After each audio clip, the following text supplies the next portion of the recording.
Assalamualaikum warahmatullahi wabarakatuh. Welcome back to my channel. Gimana kabar teman-teman semuanya? Semoga dalam keadaan yang sehat, berkecukupan, dan bahagia. Nah, di video kali ini kita akan melanjutkan lagi pembahasan mengenai hal-hal yang berhubungan sama dunia jual beli, ya. Jadi gini teman-teman, sesuai judul ya, apakah dropshipper, calo, dan maklar itu adalah profesi ya yang mengganggu atau justru membantu. Nah, di sini saya akan bahas sedemikian rupa ya teman-teman, sedetail-detailnya. Nah, kebetulan juga beberapa bulan terakhir saya itu juga menjadi salah seorang dropshipper di beberapa marketplace dan akan saya ceritakan ya teman-teman, apa ya, hal-hal yang saya alami selama saya menjadi dropshipper. Nah, tapi gini teman-teman, kalau misalnya dropshipper kalian itu nggak paham, ya, konotasinya itu sama dengan calo atau maklar. Bedanya kalau calo sama maklar itu mereka itu mencari penjual itu di offline atau langsung. Misalnya nih ada tetangga saya mau jual motor harga 2 juta. Saya samperin, "Bos ini 2 juta." Ya udah, terus saya cari pembeli, saya tawarkan 2.500.000. Nah, itu kalau calo atau maklar offline. Nah, dropshipper sendiri sebenarnya konotasinya itu adalah sama, ya. Sama, teman-teman, yaitu mereka calo atau maklar, tapi bedanya mereka ada di online. Seperti itu, teman-teman. Nah, sebenarnya profesi ini ganggu nggak sih? Merugikan nggak sih? Atau justru membantu? Ya, jawabannya itu bisa mengganggu, bisa juga membantu. Jadi sebenarnya dalam setiap pertanyaan itu nggak ada jawaban yang pasti, tergantung dari sudut pandang kita. Saya ambil contoh seperti ini teman-teman, ada seseorang yang ingin menjual tanah ya, menjual tanah nih. Dia nggak bisa jual tanah karena, nggak ada relasi ya. Nah sedangkan ada orang nih, seorang calo atau seorang maklar, dia menawarkan, dia mencari pembeli dan dia mendapatkan pembeli. Kalau kalau dilihat dari, alurnya, maka bisa dibilang dropshipper atau maklar itu membantu, iya nggak? Yang penting kan nggak merugikan, intinya seperti itu. Nah, tapi gini teman-teman, ada beberapa dropshipper ya, di online, itu yang dibilang itu, apa ya, image-nya itu buruk banget teman-teman. Pekerjaan dropship itu image-nya buruk banget, karena identik dengan penipuan. Orang beli apa, yang dikirim resi jalan, yang dikirim amplop kosong.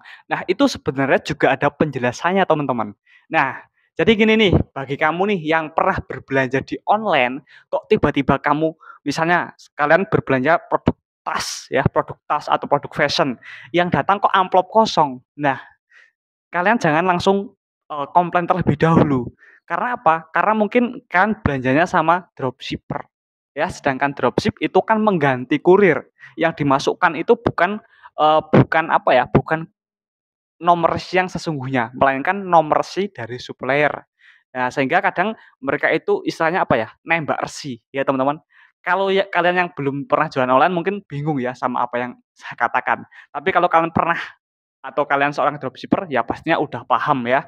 Jadi, kita chat dulu, kita belinya di mana, "Kak, ini kok amplopnya kosong?" Ya, biasanya mereka akan menjawab, ini resi paketnya yang ini, Kak, itu cuma resi jalan." Atau biasanya mereka menjawab, "Itu cuma hadiah, Kak, ini paket yang sebenarnya resinya ini." Seperti itu teman-teman yang terjadi.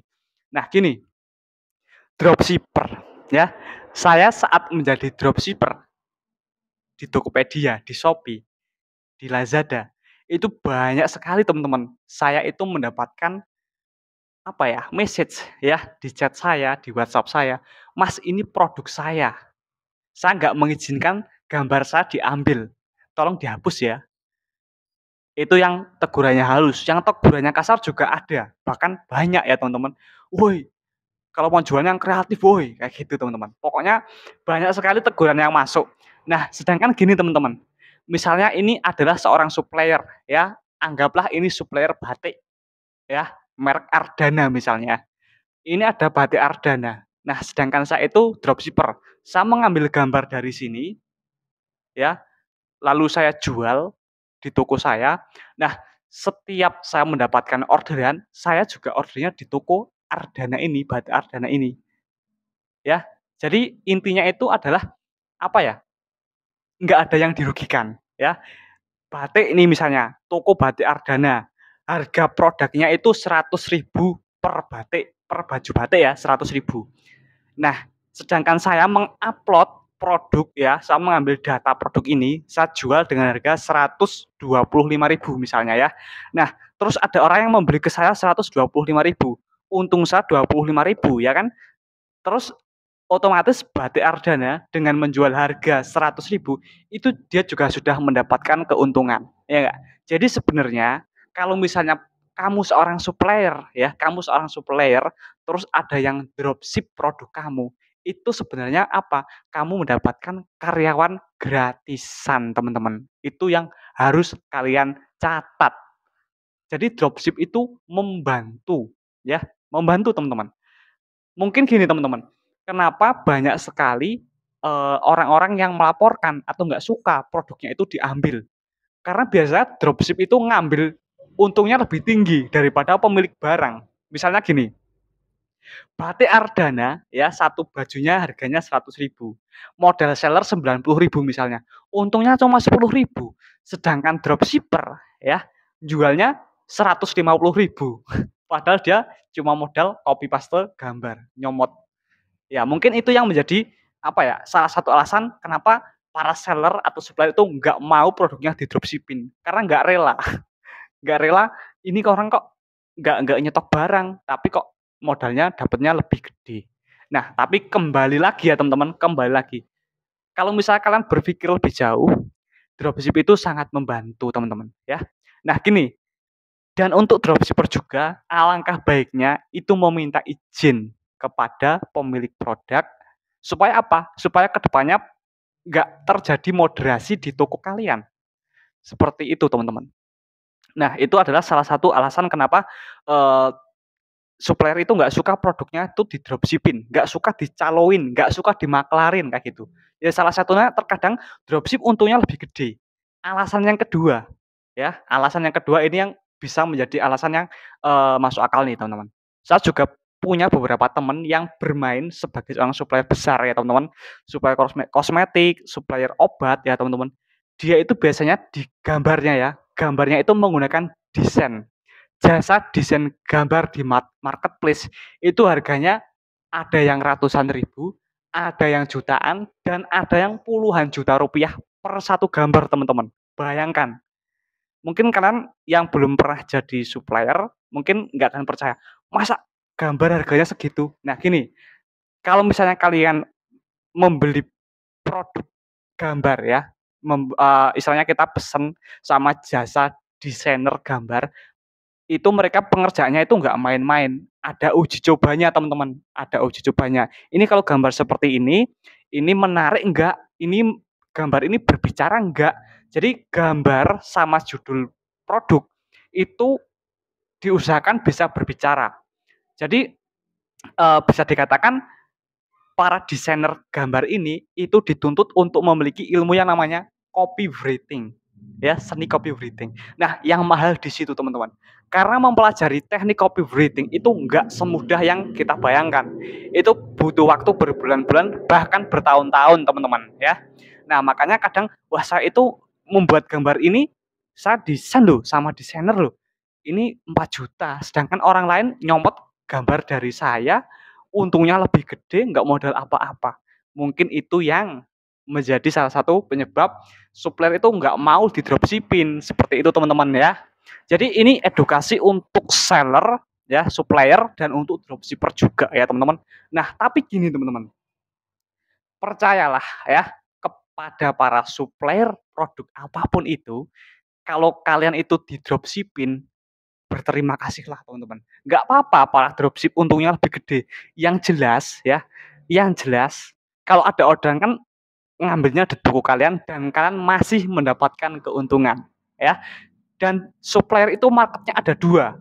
Yang pertama dropshipper dan yang kedua adalah para konsumen langsung atau pembeli langsung. Itu market dari supplier lebih luas. Sedangkan dropshipper marketnya ya hanya apa ya? Ya orang-orang, marketnya itu terbatas kalau dropshipper teman-teman. Tapi kalau supplier itu marketnya lebih luas dibandingkan dengan dropshipper. Jadi jangan takut, jangan iri, jangan dipermasalahin kenapa dropshipper ini untungnya lebih gede, jangan dipikirin.